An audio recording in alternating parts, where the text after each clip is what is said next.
नमस्कार। आज पूरे दिन हम सबको इंतजार रहा। शाम 7 बजे जाके वार्ता पूरी हुई है। हम सब जानना चाहते हैं, तीसरे राउंड की चर्चा हुई, सरकार और किसानों के बीच चर्चा से क्या निकला। बहुत समय से उम्मीद थी, आप सब लोग भी देख रहे होंगे। सब लोग शाम तक इंतजार कर रहे थे। काफी लोगों ने कहा कि आशा है, कुछ होने वाला है। मुझे सुबह से लग रहा था, जैसा मैंने कल भी कहा था, कि अभी कुछ होता दिखाई नहीं देता। क्यों? क्योंकि कल किसानों की बैठक हुई थी, तमाम किसान संगठनों की। पंजाब के 30 किसान संगठन भी शामिल थे और पंजाब के बाहर देश के जितने भी मुख्य किसान संगठन हैं, उनके प्रतिनिधि भी शामिल थे। 60-70 हम सब लोग थे और सबके सामने एक सवाल रखा गया था कि भाई, ऐसी खबर आ रही है कि सरकार कानून में संशोधन करने की बात कर रही है, क्या किसी को वो मंजूर है, या कि इन तीनों कानूनों को रद्द करवाना, निरस्त करवाना ही सही है। और मैं आपको बता सकता हूं, उन लगभग 70 लोगों ने जिन्होंने अपनी बात रखी होगी पहले की मीटिंग में, बाद की मीटिंग में, एक भी किसान नेता ने ये नहीं कहा कि हमें उन कानूनों में संशोधन स्वीकार कर लेना चाहिए। एक राय से सब लोगों ने बोला था, कानून निरस्त हो। सिर्फ नेताओं की बात नहीं है, जो पब्लिक आई है, जो किसान आए हैं। घूमता रहा, कल मैंने वहां से भी एक फेसबुक लाइव किया था, बातचीत की थी किसानों के साथ। सब किसान एक राय से कह रहे हैं। मैंने कल भी बताया था, एक बाबा जी थे, उन्होंने बुला के मेरे को कहा, जोगिंदर पोते थे, आप यहाँ पे आओ। कहा था, बेटा ये 3 कानून रद्द किए बगैर जाओगे तो नहीं कहीं पे तुम लोग। वो बोझ, वो जो आशा का जो बोझ है, वो हर नेता के पास है। पीछे से जो आवाज आ रही है, वो हर एक के कान में जा रही है।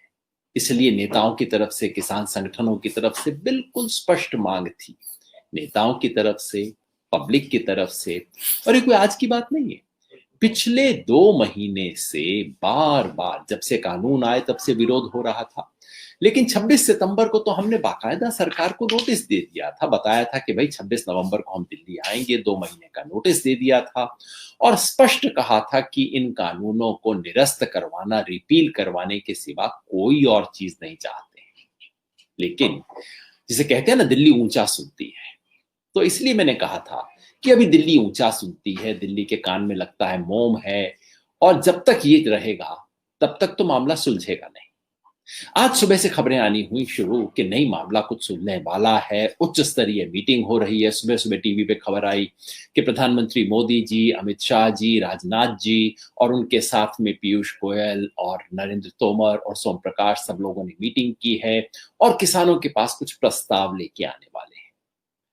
प्रस्ताव किसी न किसी तरह के छोटे मोटे संशोधन का ही था, ऐसा स्पष्ट था। अखबारों में बड़ा फ्लैश किया जा रहा था इस चीज को, टीवी स्क्रीन पे दिखाया जा रहा था, ब्रेकिंग न्यूज, कुछ होने वाला है। लेकिन ये सब तो पुरानी बातें हैं, इसलिए कुछ होने वाला था नहीं। मीटिंग में 2 के बजाय 2:30 बजे शुरू हुई। मंत्रियों ने आके वही प्रस्ताव रखा जो कि एक्सपेक्टेड था। मंत्रियों ने आके कहा कि हमने आपकी बात को ध्यान से सुना, हम इस कानून में ये संशोधन करने को तैयार हैं, उस कानून में ये संशोधन करने को तैयार हैं, अब तो आप खुश हैं। किसान संगठनों ने कहा, जी नहीं, आपका प्रस्ताव आ गया, अब हम आपस में बात कर लेते हैं। आपस में बात की, अपना लाया हुआ लंगर से खाना खाया, फिर वापस जाके उनको बताया कि जी हमें स्वीकार नहीं है।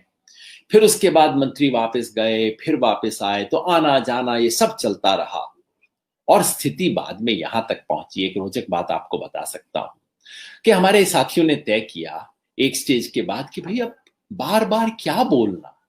सो किसान संगठनों ने तय किया कि अब हम चुप बैठेंगे। पूरा डेलीगेशन चुप हो गया और उन्होंने कागज पे ऊपर सिर्फ लिख दिया यस और नो। आप ये बताइए, आप इन 3 कानूनों को निरस्त करने, रिपील करने के लिए हां बोल रहे हैं या ना बोल रहे हैं? बिल्कुल अडिग किसान संगठन, जैसे मैंने बताया था कल की मीटिंग के बाद, इसमें कोई गुंजाइश ही नहीं थी, क्योंकि ये तो बिल्कुल न्यूनतम है। सरकार सोचती रही, तमाम तरह के खेल होते रहे। आखिर में सरकार ने कहा, चलिए हमें कुछ उच्च स्तरीय लोगों से बात करनी है, अधिकारियों से बात करनी है, हमें कुछ समय दीजिए। और फिर 9 तारीख सुबह 11 बजे का समय तय हुआ है। इतनी खबर अभी आई है। जैसे जैसे साथी बाहर आ रहे हैं और खबर आ रही है, मैं आपको बताऊंगा। यदि और किसी साथी से बात भी हो सकी, कोई साथी जो अंदर है, हालांकि अब वो सब बस में बैठ के उधर जा रहे हैं सिंगू बॉर्डर की तरफ, लेकिन बात हो सकी तो बात भी करेंगे। लेकिन मोटा खाका बिल्कुल स्पष्ट है, यानी कि किसान मांग रहे थे कि कानूनों को निरस्त करो, सरकार कह रही थी संशोधन से काम चल जाएगा। किसान संगठनों ने कहा इस पे हम बात करने को तैयार नहीं है, इस पे कोई लेन देन की गुंजाइश नहीं है। बातचीत वहीं पे खत्म हो गई, वहीं पे रुक गई। इसमें कोई हैरानी की बात नहीं है, जिसे कहते हैं ये तो होना ही था। जब तक सरकार अपना मन नहीं बनाती, जब तक सरकार ये समझती नहीं है कि किसान क्या मांग रहे हैं, क्यों मांग रहे हैं, तब तक कैसे बदलेगा। एक दूसरा सवाल उठता है, सवाल ये है कि क्या ये बात वाजिब है। क्योंकि मैं जानता हूं अभी टीवी शो पे भी शुरू हो गया है, आज शाम तक टीवी पे चलेगा, अगले 3 दिन तक इस पे संपादकीय लिखे जाएंगे कि भाई अब तो किसान देखिए अड़ियल काम कर रहे हैं। मतलब जब नरेंद्र मोदी कोई चीज न बदले तो उनको अडिग बताया जाता है, किसान अगर अपनी बात पे खड़े हो जाए तो उनको अड़ियल बताया जाता है। शब्दों का खेल है साहब। तो किसानों को अब अड़ियल बताया जाएगा, कहा जाएगा अरे भाई बीच का रास्ता कुछ तो निकाल लीजिए, अब आप भी अपनी जिद पे क्यों अड़े हुए हैं, देखिए तो इस कानून में कुछ तो अच्छा होगा, कुछ तो आप इसको स्वीकार कर लीजिए। ये सब बातें अब चलाई जाएंगी। इसलिए मैंने सोचा कि इस पे हम जरूर चर्चा करें कि आखिर रिपील की बात किसान क्यों कर रहे हैं, अमेंडमेंट क्यों नहीं, निरस्त या रद्द करने की बात क्यों कर रहे हैं कानून को पूरे तौर पे, इसमें संशोधन की बात क्यों नहीं मान जाती। देखिए, किसी भी कानून का एक मूल प्रस्ताव होता है और कुछ उसकी डिटेल्स होती है। अगर किसी कानून का मूल बात सही हो तो उसकी डिटेल्स को बदला जा सकता है। कानून बनाते समय हमेशा कुछ ना कुछ छोटी मोटी गलतियां हो जाती हैं, उन गलतियों को सुधारा जा सकता है। अच्छे से अच्छे कानून में कई चीजें होती हैं जो सुधारने की जरूरत होती है, संशोधन होता है। कई बार किसी कानून को बनाते वक्त उसमें कुछ बड़ी गलती भी घुस जाती है, उसको भी ठीक किया जा सकता है। लेकिन जिस कानून की मंशा ही गलत हो, जिस कानून का बेसिक स्ट्रक्चर ही ऐसा हो जो कि ऐतराज लायक हो, उसमें सुधार कैसे, उसमें संशोधन कैसे हो सकता है। ये सरकार 3 कानून लेके आई है। मैं फिर आपको याद दिला दूं वो बात जो मैं कई बार कह चुका हूं। 3 कानून है। पहला कानून है मंडी वाला। बेसिक कानून क्या है? वो कानून कहता है कि सरकारी मंडी के सामने प्राइवेट मंडी बनेगी, फिर उसके तमाम प्रोविजन है, प्राइवेट मंडी में ये सुविधा होगी, सरकारी में ये होगी, इत्यादि इत्यादि। खेल ये है कि खेती के बाजार को कुछ बड़ी कंपनियों के हाथ में दिया जाए। ये हमें नामंजूर है। इसमें संशोधन कैसे हो सकता है? अब सरकार कहती है कि ठीक है, जो प्राइवेट मंडी है उसके लिए भी हम उतना ही टैक्स लगा देंगे जितना कि सरकारी मंडी में। मगर ये क्यों? प्राइवेट प्लेयर्स को लाने का खेल क्यों? आज आप इस तरह से करेंगे, कल को दूसरे तरीके से करेंगे। दूसरा जो कानून है वो है जमाखोरी का कानून। जमाखोरी पे अब तक जो लिमिट थी वो सरकार हटा रही है। अब उसमें क्या संशोधन करेंगे? वो अपने आप में ही संशोधन है। क्या सरकार ये मान लेगी कि जमाखोरी के ऊपर लिमिट होनी चाहिए? अगर होनी चाहिए तो भाई फिर एक्ट वापस ले लीजिए, उसमें बचा क्या है। इसी तरह से अगर मंडी वाले कानून में सरकार ये मान जाती है, हमारी मोटी बात, कि भाई प्राइवेट मंडियों वाला खेल बंद करो, सरकारी मंडी को इंप्रूव करो, जहां मंडियां नहीं है वो मंडियां दो, अगर सरकार इस बात पे मान जाती है फिर इस पूरे कानून की जरूरत नहीं। सारा कानून का खेल ही ये है कि सरकारी मंडियों से बाहर खरीद फरोख्त हो, ये सारा खेल बाहर प्राइवेट हाथों में दिया जाए, वो अपना व्यापार चलाए, ताकि सरकार अपने हाथ झाड़ ले। सरकार के अब देखिए बाजार है, क्या कर सकते हैं, ऐसी स्थिति है। हम इसका विरोध कर रहे हैं कि सरकार जो अपना हाथ झाड़ रही है उसका विरोध कर रहे हैं। इसमें कैसे संशोधन हो सकता है? तीसरा कानून है कॉन्ट्रैक्ट खेती का, जो कि पहले दोनों कानूनों से जुड़ा हुआ है। कॉन्ट्रैक्ट खेती देश के कुछ इलाकों में चल रही है, अनौपचारिक रूप से कॉन्ट्रैक्ट खेती इस देश के हर गांव में चलती है। लेकिन ये जो बेसिक कानून की नीयत है, उद्देश्य है कि प्राइवेट कंपनियां, बड़ी बड़ी कंपनियां हजारों एकड़ को लेके उसमें खेती करवा सकें। जमीन तो ले नहीं सकते सीलिंग के चलते, लेकिन पिछले दरवाजे से वो खेती करवा सके। ये बात हमें नामंजूर है। इस देश में आधी आबादी खेती पर निर्भर है। अगर खेती कंपनियां करेंगी तो जो ऑलरेडी अपने घर में 1-1, 2-2 एकड़ वाले हैं वो क्या करेंगे? इस पे ऐतराज है। संशोधन से कैसे काम चलेगा? सरकार कहती है कि ठीक है, इसमें हमने एक गलती कर दी थी कि हमने आपको सिविल कोर्ट में जाने की परमिशन नहीं दी थी, वो हम देने को तैयार हैं, लेकिन इससे काम नहीं चलेगा। संशोधन वहां होता है जहां मूल कानून का प्रस्ताव सही हो, कानून सही दिशा में हो, उसका ढांचा सही हो, उसमें कुछ भूल हैं, उसमें कुछ त्रुटियां हैं, उसमें कुछ एरर्स हैं, गलतियां हैं, उनको सुधारने के लिए संशोधन हो सकता है। जहां मूल ढांचा गलत हो, उस कानून को खत्म करना होगा, चाहे उस कानून में एक दो अच्छी बातें भी लिखी हुई हो। क्योंकि ये सवाल पत्रकार बार बार उठाते हैं, मैं उन्हें एक बड़े साधारण उदाहरण से इस बात को समझाता हूं। वो ये कि मान लीजिए कल को सरकार कहे कि इस देश में मीडिया की आजादी के लिए, मीडिया कर्मियों की सुरक्षा के लिए हम एक कानून लेके आए हैं। क्या? कि मीडिया वाला जब अपने दफ्तर जाएगा, कोई एंकर अपने टीवी स्टूडियो में जाएगा, उससे पहले उसको थाने में हाजिरी लगा के जानी पड़ेगी। क्यों साहब? क्योंकि इससे उसकी सुरक्षा बढ़ेगी। देश में मीडिया के कई लोग मर गए हैं, उनको बचाने के लिए, उनके फायदे के लिए। अब बताइए, ऐसा कानून आए तो मीडिया वाले क्या कहेंगे? सारे इकट्ठे होके कहेंगे ना, वापस लो कानून, वापस लो।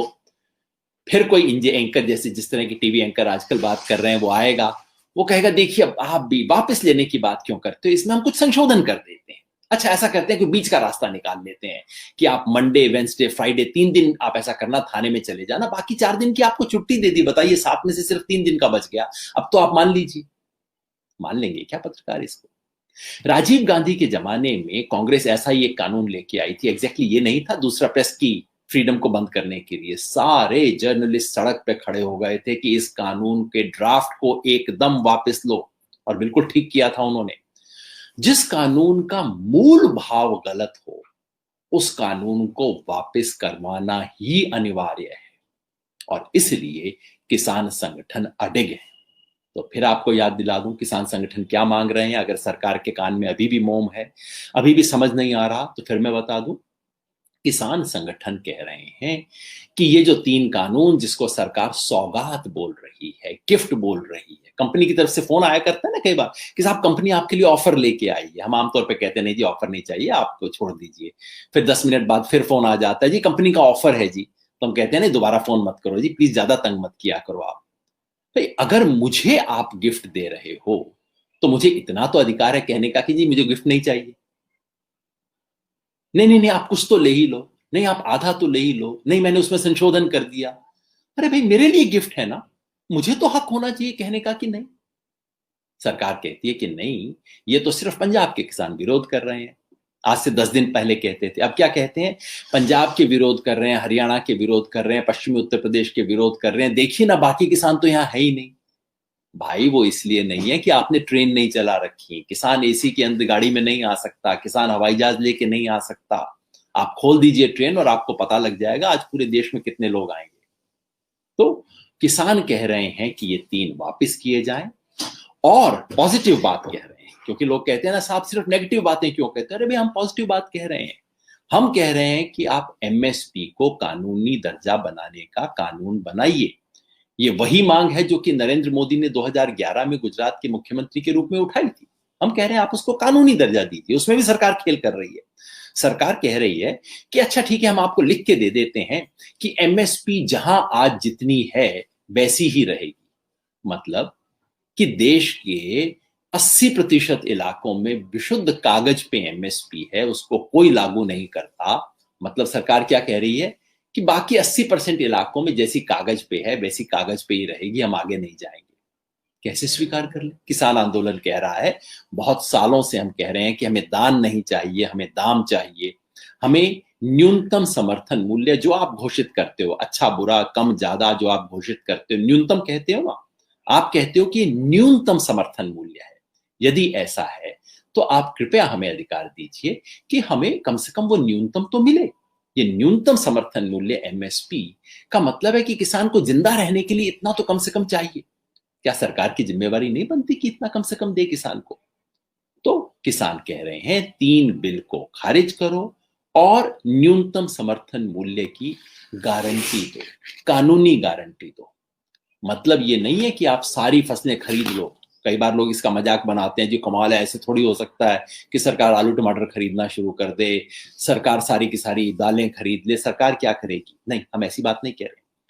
न्यूनतम समर्थन मूल्य की गारंटी देने का मतलब ये नहीं है कि सरकार सारा गन्ना खरीदे, सरकार सारी दालें खरीदे, सरकार सारी गेहूं खरीदे। मतलब ये है कि सरकार मार्केट में सुनिश्चित करे कि उतना कम से कम मूल्य मिले। अगर उससे ऊपर मूल्य मिल रहा है किसी चीज का, कई बार कपास का मिल जाता है, कुछ और सब फलों का मिल जाता है, कुछ अनाज का मिल जाता है, तो कोई बात नहीं, उसमें सरकार को हाथ लगाने की कोई बात नहीं है। कुछ फसलों को सरकार खरीदेगी, गेहूं को खरीदती है, चावल को खरीदती है, थोड़ा बहुत दाल वगैरह भी खरीद सकती है। बाकी फसलों में क्या होगा, न्यूनतम का मतलब ये होगा कि जब जब प्राइस उससे नीचे जाएगा तो सरकार जो किसान को घाटा हुआ है उसकी भरपाई कर दे। हम नहीं कहते कि सरकार गोदाम में रखे, सरकार इन चीजों को अपने पास रखे, ये बिल्कुल नहीं है।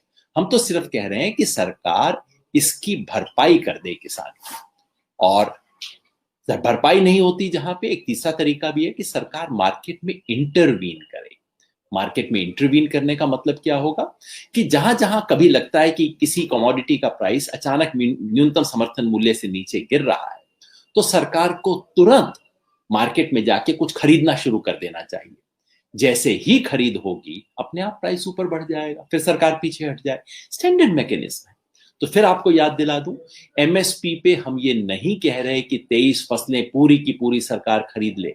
4-5 तरीके हैं जिससे सरकार कर सकती है, इनमें से मिला के आप ये सुनिश्चित कर दीजिए कि किसान को कुल मिला के इससे कम ना मिले, इसकी गारंटी देनी चाहिए, ये जरूरी है। तो किसान आंदोलन ये चाहते हैं, लेकिन क्या सरकार ने अभी मन बनाया है? मुझे लगता है अभी तक मन नहीं बनाया। मंत्री जी ने कहा कि हम उच्च स्तरीय अधिकारियों से बात करेंगे, हाईएस्ट लेवल पे बात होगी। हाईएस्ट लेवल का नॉर्मली मतलब राजनीतिक भाषा में होता है प्रधानमंत्री, और सही बात यही है कि प्रधानमंत्री नरेंद्र मोदी जी को अपने आप से 5 मिनट बात करने की जरूरत है कि भाई ये स्थिति है।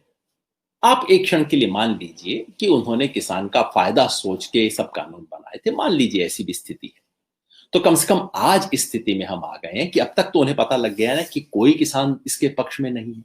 अब तो कोई संदेह नहीं बचा। 2 महीना पहले संदेह हो सकता था, 1 महीना पहले लग सकता था कि सिर्फ पंजाब के किसान हैं, 10 दिन पहले लग सकता था कि नहीं सिर्फ पंजाब और हरियाणा वाले हैं। अब तो प्रधानमंत्री जी को पता लग गया ना। एक भी किसान संगठन इन 3 कानूनों के पक्ष में नहीं है। हाँ सॉरी, एक भूल हो गई मुझसे। आज सुबह मैंने खबर पढ़ी कि एक किसान संगठन ने इसके पक्ष में बयान दिया है। वो कौन है? भारतीय किसान संघ। कौन सा संगठन है? आरएसएस का है। मजे की बात यह है कि कल तक, लिटरली कल तक वो भी इसका विरोध कर रहे थे। आखिर में नागपुर से फोन आ गया होगा, भैया क्या कर रहे हो, क्यों इतना बदनाम करवा रहे हो, कम से कम चुप तो हो जाओ, सपोर्ट में कर दो वक्तव्य। तो अब उन्होंने एक वक्तव्य दे दिया। तो अब ये कह सकते हैं कि देश के जो 500,000 संगठन होंगे उनमें से केवल एक, और वो भी सरकार का अपना गोदी वाला संगठन, केवल वो संगठन इसका समर्थन कर रहा है और कोई समर्थन नहीं कर रहा।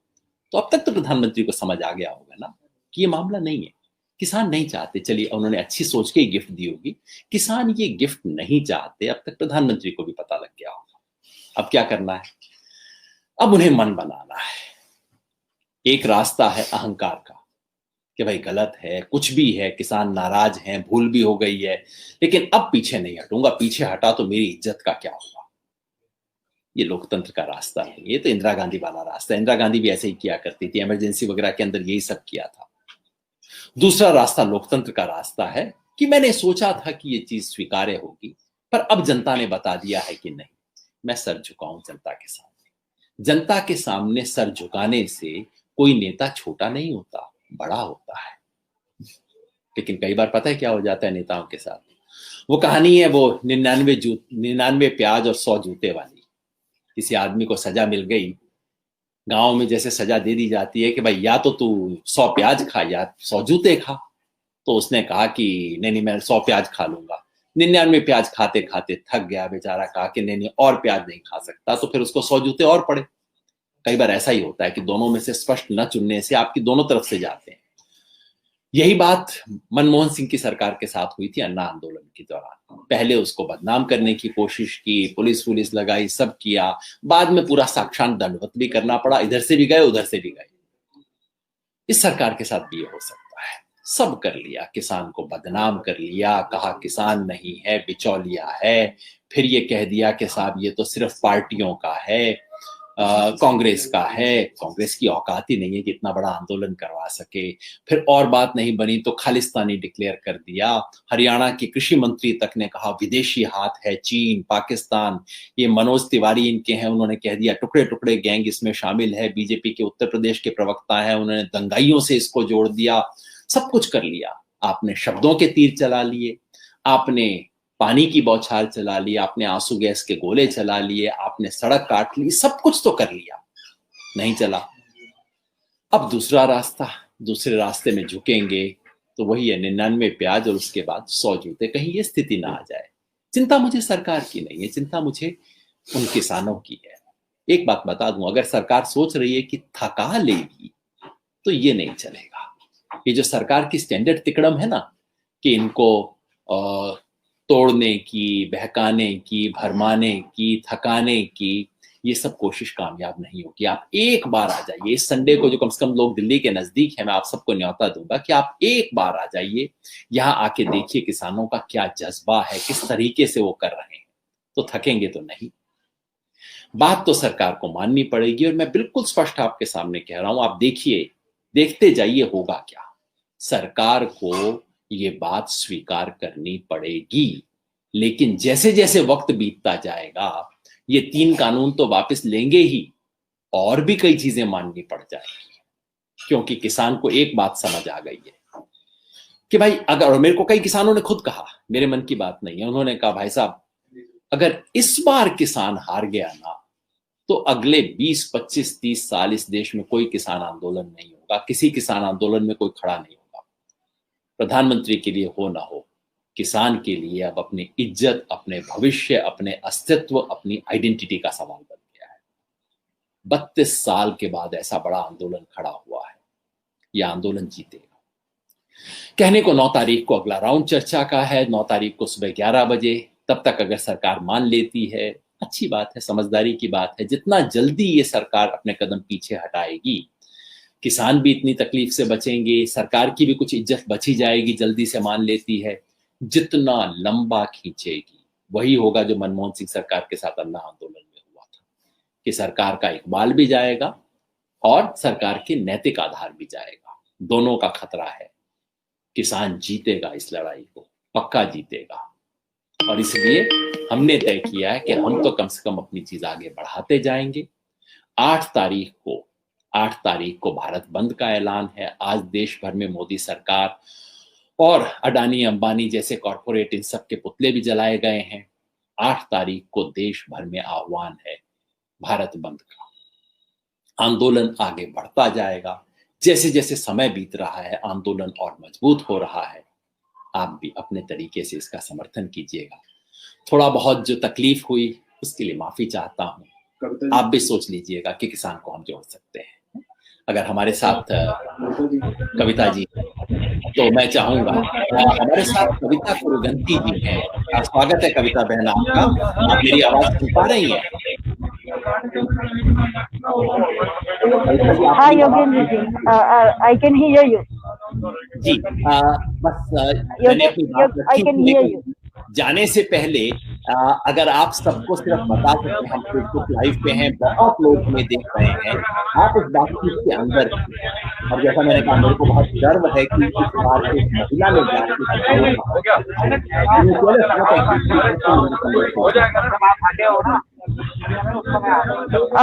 आज मीटिंग कुछ 2:15 बजे 2:20 को शुरू हुआ था और शुरू होने के बाद सरकार के लोगों ने फिर से यही ट्राई किया कि सभी किसान नेताओं को अमेंडमेंट्स की तरफ धकेलने की कोशिश किया।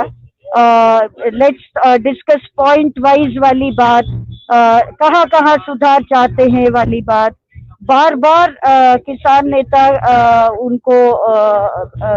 उनको बताना पड़ा, किसान नेताओं को, कि हम ऐसे छोटे मोटे रिफॉर्म्स वो सब नहीं चाहते हैं।